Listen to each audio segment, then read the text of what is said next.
Okay, today we're going to be studying slingshot effect when you're orbiting a planet.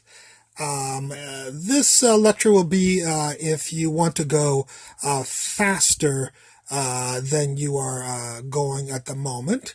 If we take a look at this, we will have a spaceship here in green, and we'll have a planet here in pink, pink for planet.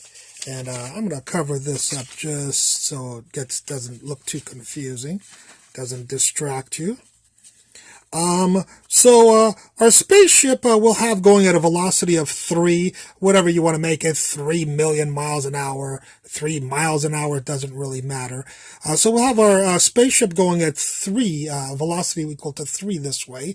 We'll have our planet moving this way at a velocity of 2, but because it's going left, we'll call it -2, because we are going to be using momentum in a few seconds.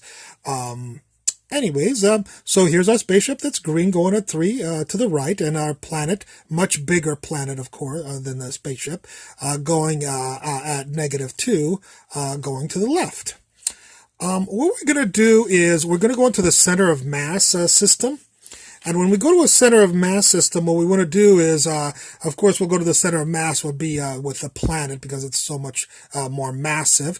So what we want to do is we want to make the velocity of the planet to be 0. And if it's -2 and you want the velocity of the planet to be 0, you'd probably want to add 2 to the velocity of the planet. So -2 plus 2 will give you a velocity of the planet now is 0. So now the planet is not moving. And of course, if we, whatever we do to the planet, we have to do to the spaceship. So, if the spaceship is going 3, when we add 2, the velocity of the spaceship will now be 5.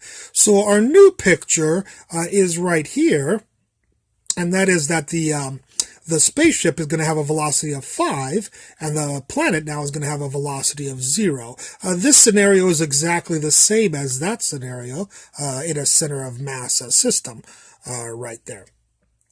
So, what we're going to then do is, of course, when the spaceship by gravitation would be pulled around the planet, if it had a appropriately close pass by of the planet, it would go around and come back out the other way.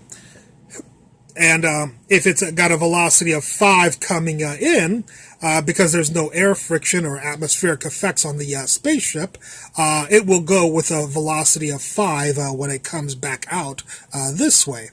However, when the planet comes back this way, since it's moving to the left, whereas it was moving to the right, we say that it's got a velocity of +5.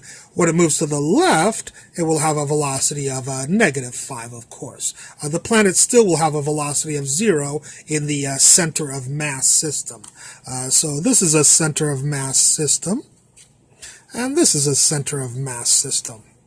This is not a center of mass system. This was the original system that we had before. Okay. So what we want to do now is we want to get out of the center of mass system and go back to this, but with this scenario. And the way we get out of the center of mass system is we do the opposite of what we did here. Here we added 2 to the velocities of each of the planets. What we're going to do now is we're going to subtract 2 from each of the from the planet and the spaceship. So we have the planet as a velocity of 0, and you subtract 2, you do the opposite of adding 2, because that's how we got into the center of mass system. The way we get out of the center of mass system is we're going to subtract 2. So the velocity is 0 minus 2 will give us a planet velocity of -2, as we see right here.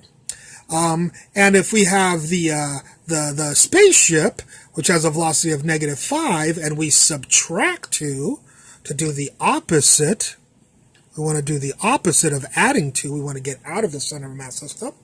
If we subtract 2, negative 5 minus $2 is negative $7. So we now have the spaceship moving at negative 7 to the left, and the planet moving to negative 2 to the left.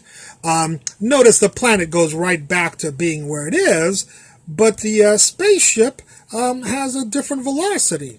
And so if this is our final picture showing, remember our spaceship was going towards the planet, now that it has slingshotted affected around the planet, we notice that the spaceship is now going at 7 million miles an hour, or 7 miles an hour, or 7 kilometers per hour, whatever units you want to put, it doesn't much matter, because it works for all units, this analysis. So the velocity your spaceship velocity went from a velocity of 3 miles per hour to a velocity of 7 miles an hour, and it didn't cost you any fuel to do this. And that's why they call it the slingshot effect, because the planet pays for increasing your velocity.